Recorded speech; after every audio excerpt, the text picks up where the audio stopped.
Next जो topic है वो है slope of displacement curve at any instant. आपको ना एक न्यूमेरिकल के अंदर ऐसे इमेजेस गिवन होंगी, इंस्टेंटेनियस वेव की इक्वेशन की एक इमेज गिवन होगी। तो क्वेश्चन आएगा कि अगर मैं इस पॉइंट पर एक टेंजेंट ड्रॉ करूं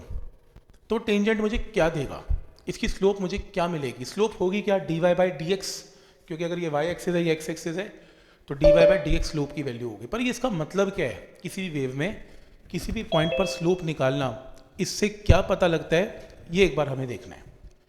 तो एक काम करते हैं, स्लोप क्या होती है tan थीटा, और क्योंकि ये वाई एक्सिस है ये एक्स एक्सिस है तो डिस्प्लेसमेंट एक्स का मतलब है कोई भी एक्स डिस्टेंस पे कोई पार्टिकल की वैल्यू ली जा रही है, उसकी डिस्प्लेसमेंट किसी भी इंस्टेंट पर कितनी है, वाई है।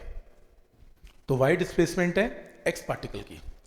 तो इसकी स्लोप क्या होगी, ग्राफ को देखते हुए d y by d x slope होगी, d y by d t नहीं, d y by d x, क्योंकि वाई एक्सिस में वाई चल रहा है, एक्स एक्सिस में टाइम नहीं चल रहा है, एक्स चल रहा है, तो d y by d x slope है। एक काम करते हैं, अगर आप स्लोप निकालना चाहते हो तो वाई की इक्वेशन आपको पता है पार्टिकल की क्या होती है, ये इक्वेशन है वेव की। इस वेव की इक्वेशन में वाई तो पता ही है क्या है, इसको अगर मैं डिफ्रेंशिएट कर दूं तो स्लोप आ जाएगी tan थीटा। स्लोप की वैल्यू क्या आएगी, ए बाहर आ गया, साइन की डिफ्रेंशिएशन कॉस है into D by d T of angle. इसको एक्स के साथ डिफ्रेंशिएट कर रहे हैं और ये डायग्राम किसी इंस्टेंटेनियस टाइम पे है, फिक्स टाइम पे है, तो टी और ओमेगा कांस्टेंट है। एक्स के साथ डिफ्रेंशिएशन है तो यहाँ पर माइनस के बाहर आ गया, तो ये बाहर आ गया, ये स्लोप की वैल्यू है। तो वाई और एक्स में अगर आप वेव का इंस्टेंटेनियस डायग्राम अगर आपको गिवन है और आपसे पूछा जाए स्लोप क्या है, तो ये स्लोप है। याद कुछ नहीं करना, चिंता मत करो, क्या आएगा रिजल्ट आएगा इसका,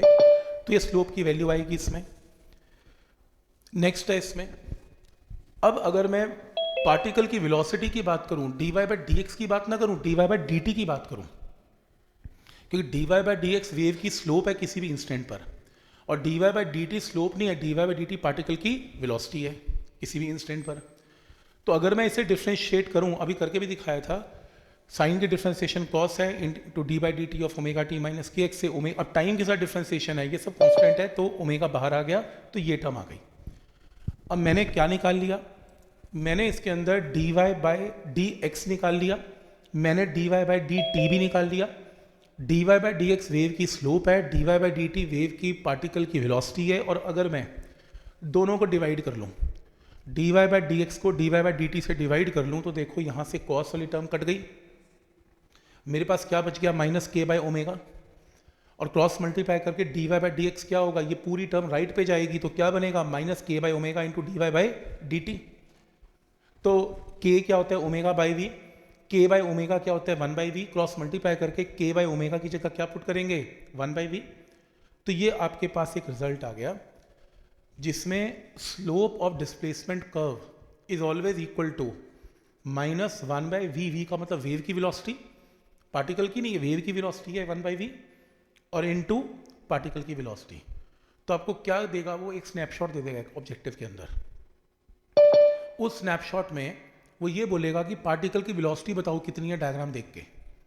तो क्या निकालने को कहेगा, d y by d t,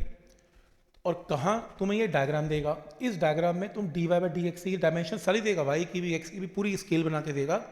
तो तुम टेंजेंट ड्रॉ करके इस पार्टिकल की स्लोप निकाल लोगे d y by d x, तो डायग्राम से आपको मिल जाएगा d y by d x, velocity of the wave तुम्हें दी होगी और तुमसे पार्टिकल की वेलोसिटी पूछी होगी, या उल्टा भी हो सकता है, तुम्हें पार्टिकल की वेलोसिटी दी होगी, स्लोप तुम डायग्राम से निकाल लेना और वहाँ से वेव की वेलोसिटी भी पूछी जा सकती है। तो ये रिजल्ट याद करना है, थ्योरी जो करवाई वो सिर्फ समझाने के लिए थी, तो इस रिजल्ट को आप एक बार नोट कर लें कहीं पे या हाईलाइट कर लें।